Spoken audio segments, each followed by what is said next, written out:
Okay, so I know this isn't one of my usual videos. If you're new to my channel, I usually rant about movies, shows, and analyze media and give questionable writing advice. But I want to try something new. I've been part of the Black Lives Matter protests rising up across the country, something you know if you follow my Instagram or Twitter. So I have a hard time making time to create videos right now, especially with quarantine and everything just all seeming to hit at once. And I've also been working on another side project I'm about to explain. In the process of trying to find a way to produce good content quickly, protesting, and writing, I figured I could do this. So I wrote this original short story myself. I'm not used to writing short stories, and my longer stories are better, in my opinion at least. So if this video does well, I would love to do like multiple part videos covering one single story, or something along the lines of that. In addition, please consider donating to my Ko-fi page if you would like to offer a one-time donation. The main way I was able to get to and from protests safely and mostly avoid confrontations with the police attacking peaceful protesters was through donations people had made to let me afford to get an Uber or a Lyft to get home when the police shut down public transportation. Yeah, they did in fact do that right before boxing in protesters and gassing us. So any donations are appreciated. I also recently published a book. My second poetry volume is available on Amazon right now. The link is down below in the description. But yeah, on to the story. Side note, these videos are not really meant to be visually engaging right now. If these do well, I would like to be able to eventually commission art for episodes, because that would be really cool in my opinion. But I'm not too concerned with that right now. So just, go do something else. Listen to this while you're cooking or something, I don't know. Whatever you do. Stay safe and enjoy. Sarah was alone. If, that is, Sarah was her name. Sarah was a memory she still had. A small, springy, childlike voice shouting, "Sarah!" Her memories were strange now. She could remember a period of time, her 4 years of high school, the last semester of college, things like that. And within those periods, she could feel impressions and feelings. Clips of sound and video, a few seconds preciously preserved in her fractured mind. But it was all she had. It hurt when she tried to go deeper, a stabbing pain in the back of her neck, the heat of 1,000 white-hot suns as she floated past on the dying ship, all focused on her. She could still remember vividly the day she first arrived on it. It was her worst nightmare now. The girl that was maybe Sarah groaned, the sound of her own voice shocking her a bit, as she dragged herself to her feet, her tired ankles crackling and popping as they were forced to bear her weight again. Sarah hardly spoke or made any noise anymore. There was no one to speak to. She took a single, crackling, tentative step on the dust and soil-coated metal floor of the ship. She dragged herself down the long, winding halls, her tired fingers desperately gripping the metal rail of the bridge she walked across, overgrown with vines and moss. The same kind that had begun to crawl up her legs. She'd been sitting in one spot for... She didn't actually know. How long had it been? A week? A month? A year? 100? Sound filled her ears as lucidity once again, seemingly at random, filled her brain, and she awoke from another catatonic bout of listless paralysis. The sound of water running somewhere, the dripping of leaking faucets, the soft hum of the ship still managing to function, despite its crew of one's lack of effort and upkeep. Sarah pushed herself on down the winding halls, her tired eyes wandering over the plant life that had flourished on the massive ship. Humans had never figured out faster than light travel, but they discovered something else, active stasis. Sarah was well over 250 years old. Maybe. She was probably, in truth, far older. Active stasis meant as long as her body had fuel, she would never die. And yet she still ended up the only one left. Sarah was alone, her footsteps echoing across the walls as she slowly hobbled across the hollow metal floors, dodging places where panels had fallen from the ceiling in disrepair, exposed wires, and puddles of green algae-filled water. When they'd first boarded the ship, the walls had been painted by the loved ones they left behind on the dying Earth. Those whose bodies couldn't handle the strain of active stasis, those too poor to escape the planet, and those who chose to stay and die. Sarah was alone. An only child with no living relatives and an inheritance made up of insurance money, just barely enough to escape the dead planet, to escape the concrete prison that was left of her hometown, to to escape the ghetto and become something more. Sarah was the first in her family to leave, and when she did, she left the entire earth behind her. But the paint on the walls has faded now. What was once a mosaic of vibrant colors, paintings of family members, goodbye messages, and portraits lovingly painted by gentle hands, bidding their family goodbye for what could be the last time on either end, had peeled and faded back to its old stark white, then faded to a dusty, sickly gray, and now was stained a brilliant verdant green from the chlorophyll and plant life that had grown out of control in the terraforming bay after most of the crew had died and no one could care for it. It wasn't even supposed to be possible. Death, that is. Sarah was alone. The earth was dead, a shriveled husk with a few pockets of life left, most of which had left in a desperate attempt to escape the planet's inevitable fate. Humanity had drained her of her resources. What little water was left was irradiated from 100 years of nuclear war. What animals were left had mutated and evolved beyond recognition. There was no place left for man on Earth, and every attempt to fix their mistakes, to rectify the sins of the species, had failed. If God existed, he had abandoned them. He had abandoned her. Sarah was alone, and Sarah longed to die. Her crewmates were picked off one by one from either simple misfortune or the curse of human nature. Adrian's cord snapped on a spacewalk while repairing the ship, and he drifted off before anyone could save him. He floated alone through space for God knows how long, until eventually his active stasis wore off and he simply died. Sarah felt jealous of him. He'd only had to wait a few minutes. She'd been waiting infinitely longer. She laughed a bit at the thought, a harsh, gritty, rough sound, cultivated from 200 years of complete silence. She briefly wondered if she even remembered how to speak, and opened her dry mouth to try, only a single choked gasp escaping her. Sarah tried to inhale, forgetting for a moment how to do so.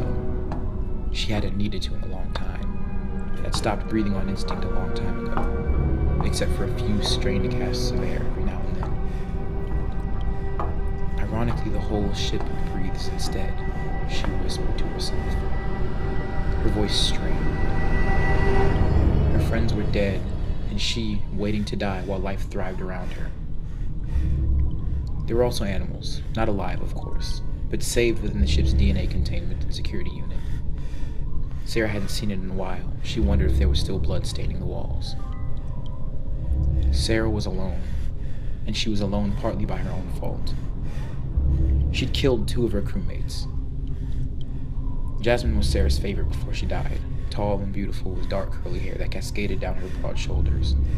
Sarah had hoped that when they finally reached Eris, their destination planet, their last hope of life, that she and Jasmine would be able to stay together, whatever happened after.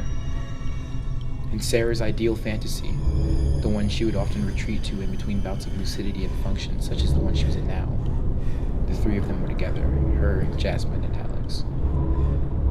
Together on Eris like they had planned to be on the first week on the ship. But instead, they'd both been killed. She'd put the bullets in both their heads herself. Sarah was alone. A crew of 200 and 400 passengers, and all but 1 were now dead. The ship had been struck by a massive meteorite that they had failed to pick up, and the ship had been split in half. Nearly all of the passengers were dead before the ship's automated life-preserving system kicked in.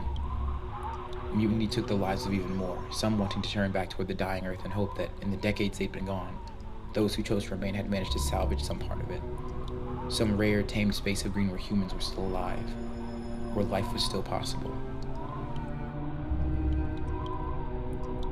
Some wanted to follow after one of the other similar ships that had rocketed off into space toward whatever few life-sustaining planets there were.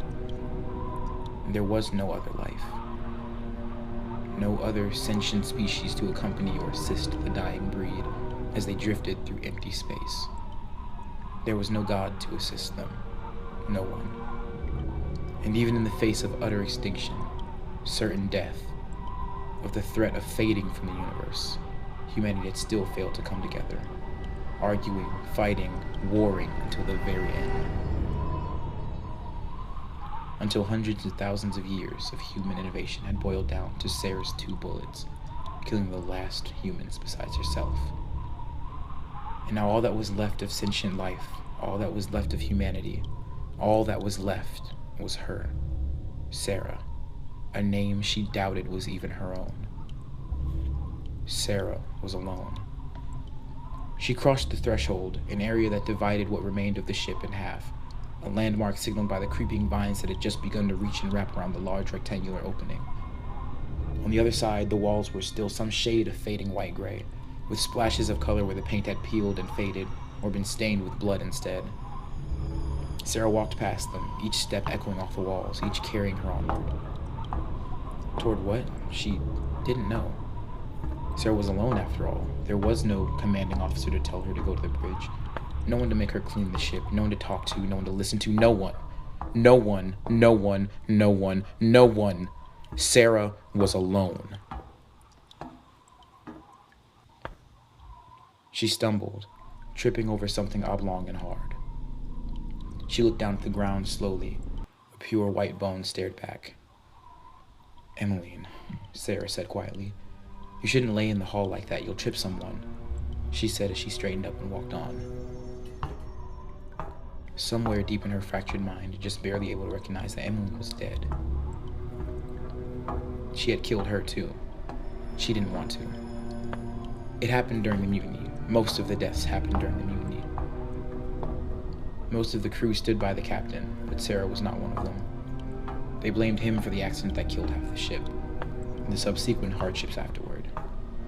Sarah mutinied, but some of the crew didn't, including Emmeline. Sarah had been the one to put a bullet in her head. Sarah was alone, because the crew killed each other, and those who survived killed themselves, rather than float on through empty space forever on a doomed mission. Slowly, ever so slowly, a ship of 600, maybe the last of humanity in the universe, the last shred of human experience left alive, the last voices in an otherwise cold existence, were shredded down to just 3. They waited a century, just 2, just Sarah and Jasmine, and then Sarah. She ended them. They asked her to. Neither of them could do it on their own. Sarah was alone. There were no more bullets, no more guns, and no more will. Just barely enough energy to push herself onward. As she walked on, a question began to burn in her. Why? Why did she wake? Why did she get up? What force was this? Some drive that began to snap her away as she pushed on.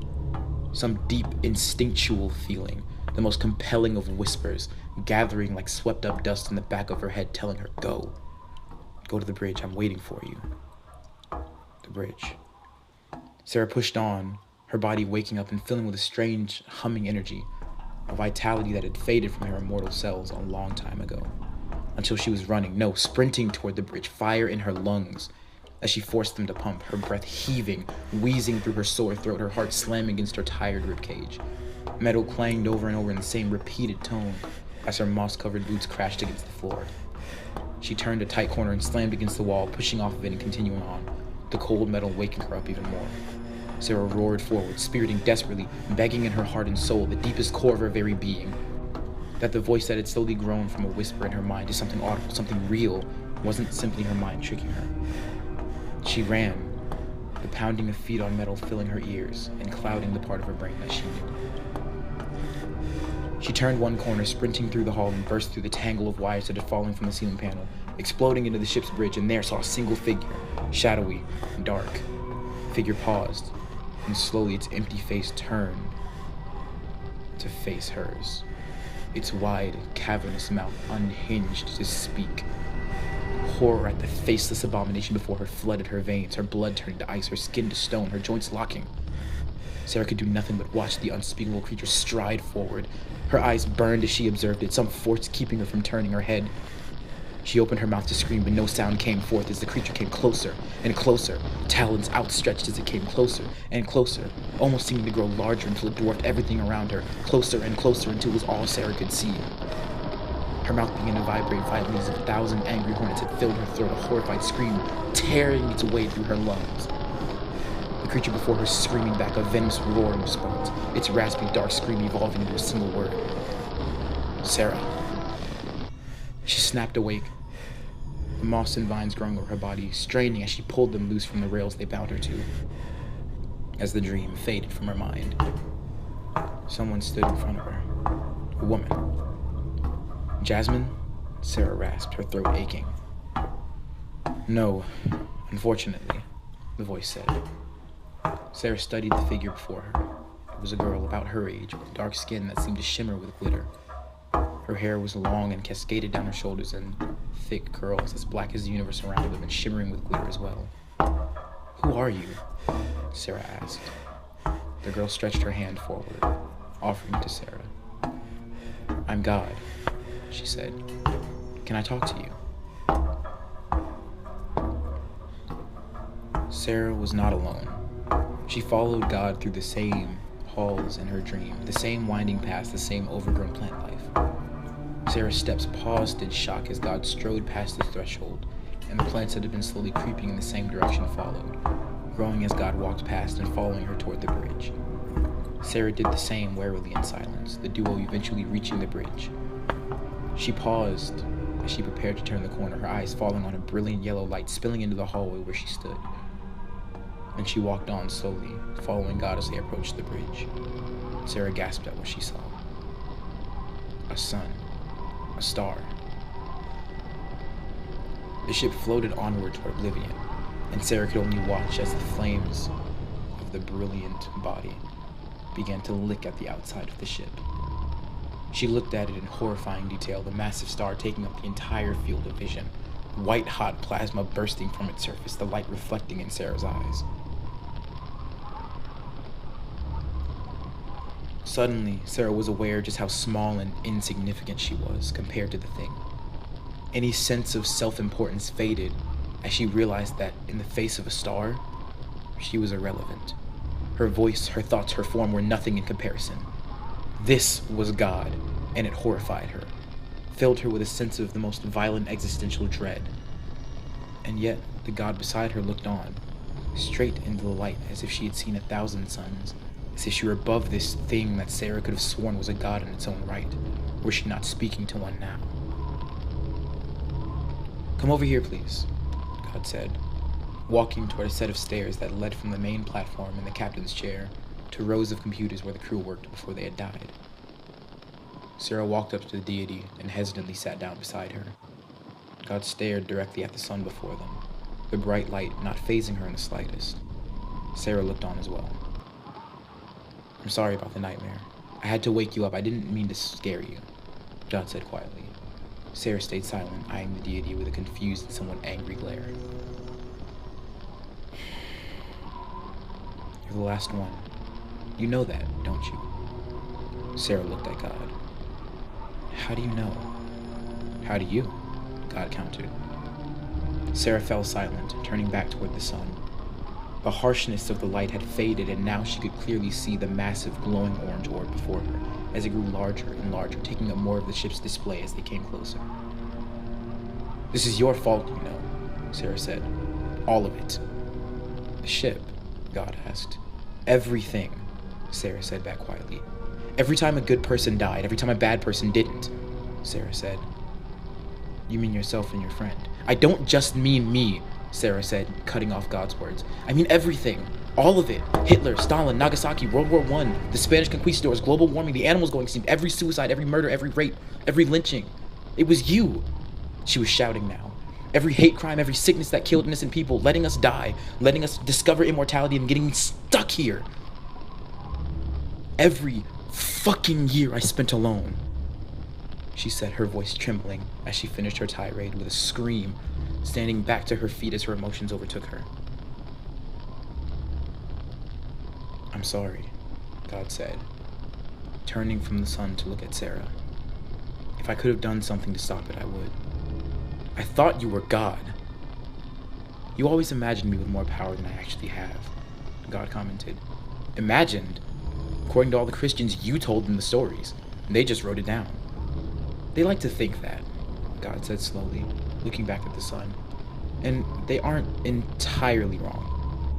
I can only do so much, but there are a few small moments, a few things here and there that were me. Most of it's made up, though. I didn't make the rules, for example. Before humans came along, I didn't really have a concept. In fact, to be honest, I had no concept of anything, not even language, before you all came along and started speaking. I just sort of woke up here, she said. I woke up and I was alone, with an empty universe. For a long time, I was alone. She trailed off. Did you create the world? Sarah asked. If you were lonely, why did you wait so long to make us? God sighed. Like I said, I can only do so much at once, and once something's been made, I can't interfere with it as much as I can interact. And once something has been made, I can't interfere with it much. I can interact, but I can't see the future or change it, she said. God laughed a little. I didn't know people would become a thing. I just created the most basic life and hoped something more would come from it. In a way, you're all just as much God as I am. Without humans, I would never have learned to speak, God explained. Funnily enough to me, not many of you ever bothered to ask who the Bible really is about. Genesis isn't about me creating a world, it's about humans shaping it. If that book ever got anything right, it's that where there's a group of you willing to work together, God is there. Not literally me, not always, but pretty close in my opinion. You're God, your opinion is fact, Sarah said. Is it? Sarah was silent. What happens next then? Sarah asked. If I'm the last left and the ship is about to plunge into a star, do I just die? Is that it? Sarah demanded. You create us and then you just watch us die? Now you want to see the last one go out? You're sick. God sighed. I'm alone, said God. As are you. I can't stop it. The least I can do is accompany you. Sarah pondered for a moment. What happens when I die? Death comes and takes you. She's very kind, a bit melancholy, but she's gentle. God rubbed her chin as she described the psychopomp, as if unsure what words to use. Sarah watched as the metal of the ship began to glow a deep red, the air shimmering as the sun's heat began to burn the ship. Will I go to hell? I don't know. Is there life after death? After hell, I mean. God shrugged. When I ask, she just promises I'll enjoy it when it's my time. You can die? Everything can die, God responded. She folded her arms as she looked around the ship, the metal beginning to melt to slag around them. What happens next? Sarah asked. Does the universe just go dark? Once I die and the ship is gone, it just moves on empty? I might try again, God said. Take what I've learned for you and do it better this time. Sarah thought for a moment in silence. You should, she said. I think, even though it didn't work out this time, people are worth another try. By now the ship was melting and the sun's flames danced across the melting metal, burning through the ship. Sarah looked at God. Will it hurt?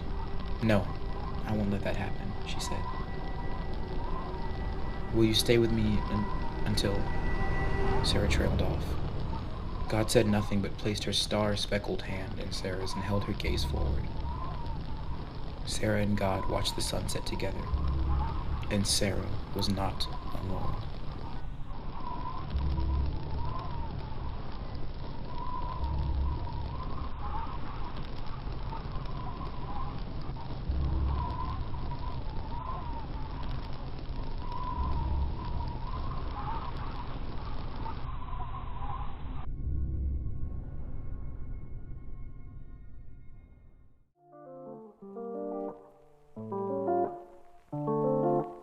Okay, I hope you guys enjoyed that story. I'm a bit nervous about posting it. I'm not exactly satisfied with the ending, personally. I rewrote it like 5 times. But I hope you enjoy it. Leave a like, consider subscribing, and have a wonderful day. Stay safe. If you're out there protesting, thank you for being part of this massive historical moment. Anansi out.